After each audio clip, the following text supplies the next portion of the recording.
I'm looking at something I've called "It Doesn't Really Matter." Now, what does that mean in this context? Last time I looked at a number of things that I believe or that I've noticed hinder us from walking in the fullness of God's plan for us. Today, there's something else I want to highlight that often stops us from really walking in God's plan for us, being able to really fulfill the things that God has called us to do. And one thing I noticed does that is the negative opinions that people might have about us. Now, what does that mean? Jesus was talking to a woman in the book of John chapter 4, and he began to highlight a number of things to her. He spoke to her about religion, he spoke to her about her personal life, and so many other things.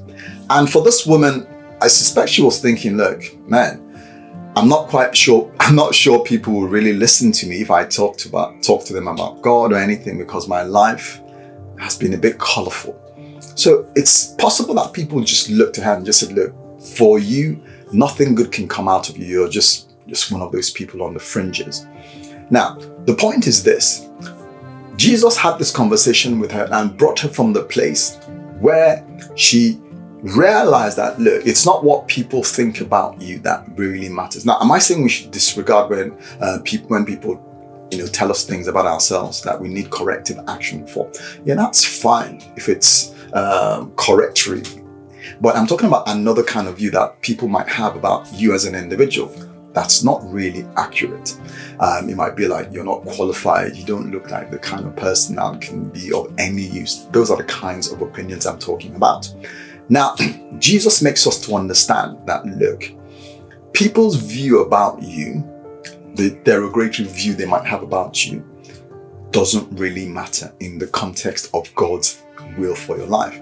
Now, how do you come to the place where it doesn't really affect you or it doesn't really matter? One thing in this context, I believe that as long as you and I agree with God's plan, that look, God has a plan for me. Even before I was born, he had established this plan. I can agree with this plan irrespective of what my past looks like, and it will still come to pass.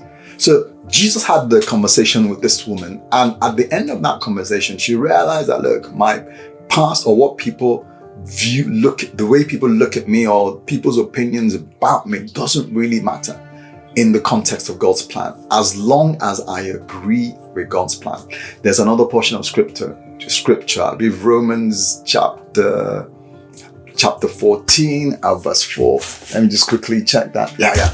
Romans chapter 14, verse 4. And in that portion of scripture, paraphrasing, the Bible is telling us there that, who are you to judge another man's servant? Because God is able to make him stand. Which means that, look, yes, we can advise people, we can have conversations about them, things they need to change and all that, but we cannot judge people.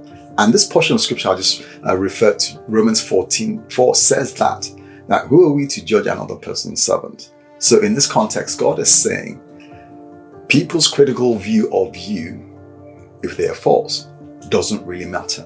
And even if they're true, really, you can move away from that and begin to experience the fullness of God's plan for you. And how do you do that?